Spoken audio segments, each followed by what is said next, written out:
ছোট্ট এক গ্রাম, যার নাম নননপুর।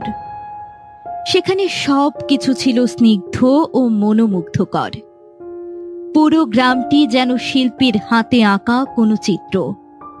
কিন্তু এত সৌন্দর্য, এত ঐশ্বর্য থাকার পরেও গ্রামবাসীদের মনের শান্তি ছিল না।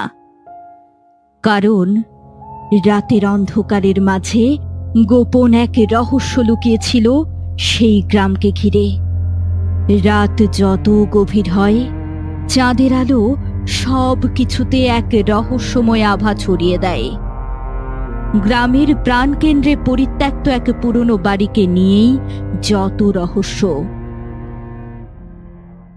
আরে ভূত বলে কিছুই হয় না, নিশ্চয়ই ভূতের নাম করে পরিকল্পনা মাফিক কেউই হত্যাকাণ্ড চালাচ্ছে। গ্রামের সহজ সরল মানুষগুলোকে বোকা বানিয়ে এই গ্রামকে দখল করার কারসাজি সব। আমাদের এই রহস্য উদ্ঘাটন করতেই হবে এবং গ্রামবাসীর ভয় চিরদিনের মতো দূর করতে হবে। যাই বলিস না কেন, আমি কিন্তু ভূতে বিশ্বাস করি। হয়তো গ্রামবাসীরা ঠিকই বলছে।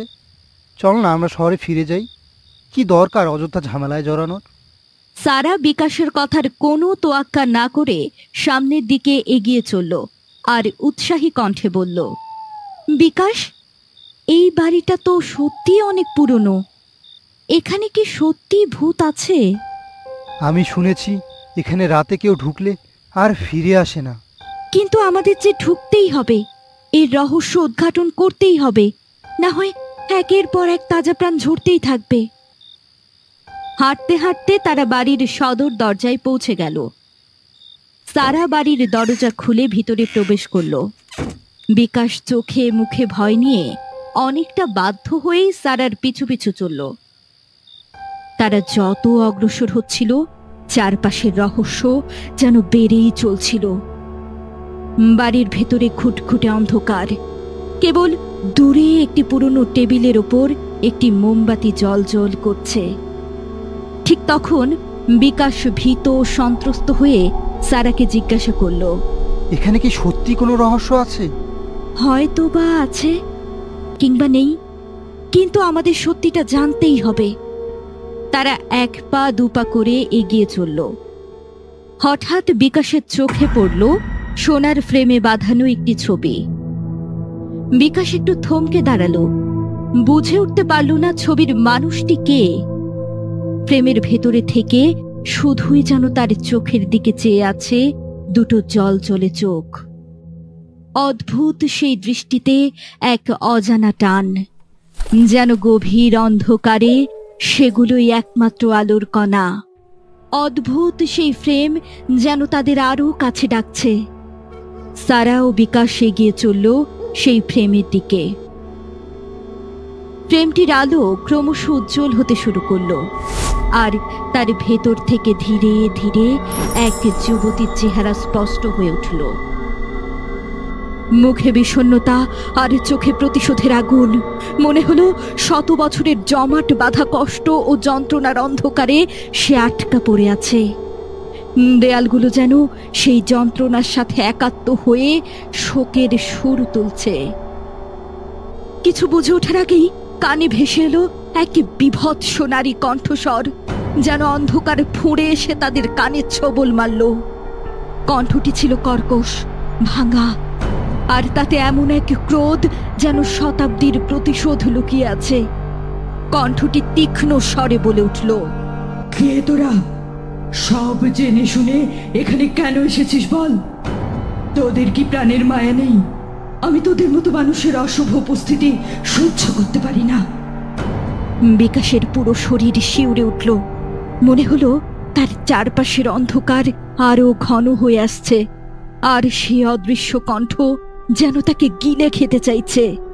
সারা, আমাদের কিছু হবে না তো? সারা এক ধরনের সাহসিকতা নিয়ে দৃঢ়তার সাথে ওই অশরীরীকে জিজ্ঞাসা করল, আচ্ছা বেশ, তোমার যা খুশি করো আমাদের, কিন্তু তার আগে আমাদের কিছু প্রশ্নের উত্তর চাই। কি কি উত্তর চাস তোরা? তুমি কেন দিনের পর দিন এভাবে নিরীহ মানুষদের প্রাণ নিচ্ছ? তোমার উদ্দেশ্য কি? মূর্খ মানুষ, কি বুঝবি তোরা? আমার কষ্ট কেউ বুঝবে না। সারার প্রশ্নের তীব্রতা বাড়ে, তার কণ্ঠস্বর দৃঢ় ও স্পষ্ট হয়। আমরা সত্য জানার জন্য এসেছি, আমাদের সব খুলে বলো। যুবতীর মুখে একটি ভয়ঙ্কর হাসি দেখা দিল, তার হাসি যেন শীতল বাতাসের মতো। যুবতী এক পা এগিয়ে আসে, তার চোখে এক অদ্ভুত দীপ্তি। এটা জানা যে এত সহজ নয়। এই দেয়ালের আড়ালে লুকিয়ে আছে আমার আমার জীবনের গল্প। আমি এখানে আটকে আছি। আমার প্রতিশোধ যতদিন না শেষ হবে ততদিন আমি প্রাণ নিতেই থাকবো। এটা শুধুমাত্র প্রতিশোধ নয়, এটা একটা বিচার। যারা আমাকে শেষ করে দিয়েছিল তাদের জন্য আমার ন্যায়ের একমাত্র পথ। কিন্তু তোমার এই প্রতিশোধের জন্য অনেক নিরপরাধ মানুষের জীবন সংকটে পড়ছে। বলো, কি চাও তুমি? তোরা সত্যি জানতে চাস? তবে সাবধান, এই সত্য জানলে তোরা কিন্তু এই ভয়ঙ্কর দেয়াল থেকে ফিরতে পারবি না। কিছু তো একটা উপায় আছে এই সমস্যা সমাধানের জন্য। তা আছে বই কি, কিন্তু সেই পথ অনেক কঠিন। আমরা সত্য জানার জন্য এসেছি, আমাদের বলো, আমরা তোমাকে মুক্ত করতে চাই। হঠাৎ করে বাতাসে একটি চাপা শীষ বেজে উঠল, চারপাশের দেয়াল যেন দুলতে শুরু করল। সারা আর বিকাশ ঘন অন্ধকারের মাঝে দাঁড়িয়ে আছে, তাদের সামনে সেই অশরীরী নদী। বিকেলের আলো ধীরে ধীরে ম্লান হয়ে এলো, চারপাশে নেমে এসেছে সোনালি এক স্নিগ্ধতা। নদীর তীরে গাছের ছায়া পড়ে আছে জলজলে স্বচ্ছ পানিতে, যেন প্রকৃতির এক আদুরে ছবি। বাতাসে ভেসে আসছে জলের হালকা শব্দ, পাখির কাকলি মিশে গেছে সন্ধ্যার আবেশে। দূরে কোনো এক পাখি একলা উড়ে যাচ্ছে, আকাশে ছড়িয়ে পড়েছে লালচে আভা। গাছের পাতাগুলো মৃদু বাতাসে দুলছে, যেন প্রকৃতি ছন্দে প্রেমের কোনো গোপন কথা বলছে। এই মনোরম পরিবেশে নদী একা দাঁড়িয়ে, তার চোখে যেন কিছুটা উদাসীনতা, আবার কিছুটা স্বপ্নের আলো। হঠাৎ করেই পাশে তার প্রেমিক এসে দাঁড়ায়, তার চোখে মুগ্ধতা এবং এক অদ্ভুত স্নেহের দৃষ্টি। প্রকৃতির এই মোহময় পরিবেশ যেন তাদের ভালোবাসার সাক্ষী হয়ে ওঠে। জানো নদী, এমন সন্ধেবেলা তোমার পাশে বসলে সবকিছু কেমন যেন থমকে যায়। তোমার এই মায়াবী রূপ আমাকে সবকিছু ভুলিয়ে দেয়। তোমার পরিবারের কথায় আমি তোমাকে হারাতে চাই না, তারা তো কখনো আমাদের এই সম্পর্ক মেনে নেবে না। আমরা যদি একসাথে থাকতে চাই তাহলে তোমাকে ওদের ছাড়তেই হবে। কিন্তু পরিবার তো আমার আপন, ওদের ছেড়ে যাওয়া কি ঠিক হবে? সবাই তো নিজেদের সুখের জন্য বাঁচে নদী। তোমার পরিবার তোমার সুখের কথা ভাবে কি? ওরা কি কখনো বুঝতে পেরেছে তুমি কতটা কষ্ট পাচ্ছ? আমাদের ভালোবাসা কোনো অন্যায় নয়। আমাদের একসাথে থাকতে হলে তোমাকে সাহসী হতে হবে। কিন্তু কিভাবে পারবো? আমার সব কিছু তো ওদের সাথেই জড়িয়ে আছে। আমার ওপর বিশ্বাস রাখো নদী, আমি তোমার পাশে আছি চিরদিনের জন্য। আমাদের একসাথে থাকলে তোমার জীবনে কোনো অভাব থাকবে না। আমরা নিজেরা আমাদের মতো করে সুখে থাকবো, কোনো বাধা আমাদের আলাদা করতে পারবে না। শুধু শুধু একবার আমার সঙ্গে চলো। তুমি সত্যি বলছো? অবশ্যই। আমার এই জীবন সব তোমার জন্যই নদী। শুধু শুধু তোমাকে পাশে চাই। পরিবার তো কেবল নিয়মে বেঁধে রাখে, তাদের কাছে থাকলে তুমি কেবলই বোঝা হয়ে থাকবে। আর তুমি তো জানো আমি তোমাকে কত ভালোবাসি। আমাদের সুখের জন্য এটুকু তো করতেই হবে, তাই না বলো? ঠিক আছে, আজই তাহলে আমরা একসাথে নতুন জীবন শুরু করি। অশরীরীর চোখে এখন কোনো ক্রোধ নেই, গভীর বিষাদ, চাহনিতে এক দুঃখ যা ভাষায় প্রকাশ করা কঠিন। চারপাশের ঘন নীরবতা যেন নদীর কাহিনীর প্রত্যাশায় আরো ঘনীভূত হয়ে উঠছে। কয়েক বছর আগে আমার পরিবারকে ফেলে শুধুমাত্র ভালোবাসার টানে এই বাড়িতে ছুটে এসেছিলাম আমি। আমার অনেক স্বপ্ন ছিল। আমি ভেবেছিলাম যে মানুষটা আমার ভালোবাসায় প্রতিজ্ঞাবদ্ধ সে আমাকে চিরদিনের জন্য আগলে রাখবে, কিন্তু বিশ্বাসের সেই পৃথিবী আমার সামনে হঠাৎ ভেঙে পড়ল। কি হয়েছিল তোমার সঙ্গে? একদিন গভীর রাতে সে আমাকে এই বাড়িতে নিয়ে এলো। সেদিন আমরা বিয়ে করব বলে ঠিক করেছিলাম, কিন্তু কে জানতো বিয়ের বদলে আমার জীবনে অন্ধকারের একটি গভীর ছায়া নেমে আসবে। যাকে বিশ্বাস করে সব কিছু ত্যাগ করেছিলাম সেই বিশ্বাসঘাতকতা করলো। সব খুলে বলো আমাদের, কথা দিচ্ছি তোমাকে এই অভিশাপ থেকে মুক্ত করবই আমরা। সেদিন রাতেই তার সঙ্গে এসে হাজির হলো গ্রামের কয়েকজন বখাটে ছেলে। তাদের মুখে অদ্ভুত হাসি আর আর চোখে এক ভয়ঙ্কর ইচ্ছা। আমি যেন এক শিকার। আমি কিছু বুঝে ওঠার আগেই তারা আমার উপর ঝাঁপিয়ে পড়লো, আমাকে ছিন্ন বিচ্ছিন্ন করে ফেললো। কিন্তু সে পাশে বসে উল্লাস করতে লাগলো। আমাকে এই জানোয়ারগুলোর হাতে একা ফেলে চলে গেল। দিনের পর দিন এই ঘরে বন্দি করে রেখে এই অত্যাচার চালিয়েছে। আমি বহুবার সাহায্য চেয়েছি সবার কাছে, কিন্তু কারো কানে পৌঁছায়নি আমার আর্তনাদ। কিন্তু তোমার মৃত্যু হলো কিভাবে? এই অত্যাচার সহ্য করতে না পেরে একদিন আমি সেই কাপুরুষের চোখের আড়ালে পালিয়ে যাওয়ার সিদ্ধান্ত নিলাম, কিন্তু আমার উদ্দেশ্য সফল হয়নি। আমি ধরা পড়ে গেলাম। তখন সে আমার প্রাণটাই কেড়ে নিল। এই দেয়ালগুলো আমার আর্তনাদ শুনেছিল।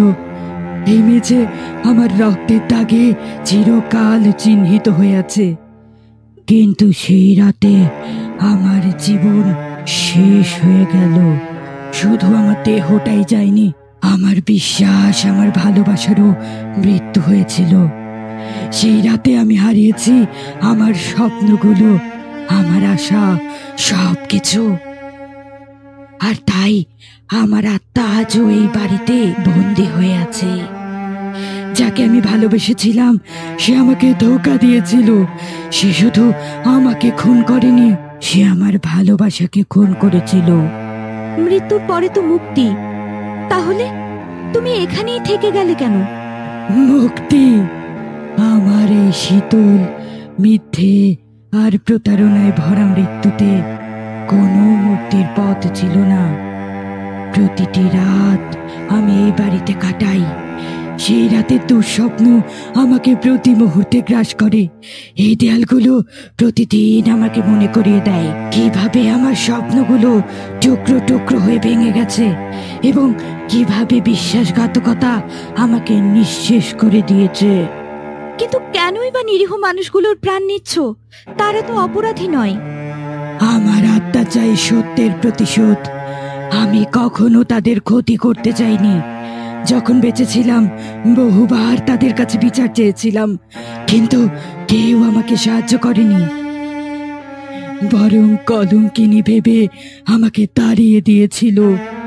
তাই আমি চাই আমার এই অব্যক্ত গল্পটা সবাই জানুক, আমার এই কলঙ্কিনী অভিশাপ মুছে যাক।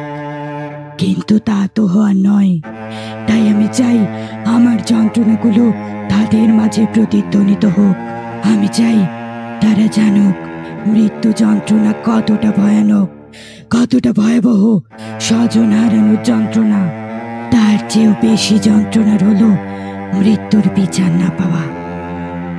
আমার অদৃশ্য কান্না, আমার অভিশাপ যেন তাদের হৃদয়ে এসে আঘাত করে, তাদের মনে আমার বেদনাগুলো চিরকাল বেঁচে থাকে। তাই আমি প্রতি রাতে এই গ্রামের এক একটা ছেলের প্রাণ কেড়ে নিই, যাদের চোখে মুখে আমি দেখতে পাই সেই কাপুরুষগুলোর প্রতিচ্ছবি। খুনের প্রতিশোধ যদি খুন হয়, তাহলে তাদের আর তোমার মাঝে কোনো পার্থক্য থাকলো না। তারা যেভাবে তোমার প্রাণ নিয়েছিল, তুমিও ঠিক সেভাবেই নিরীহ মানুষগুলোর প্রাণ নিচ্ছ।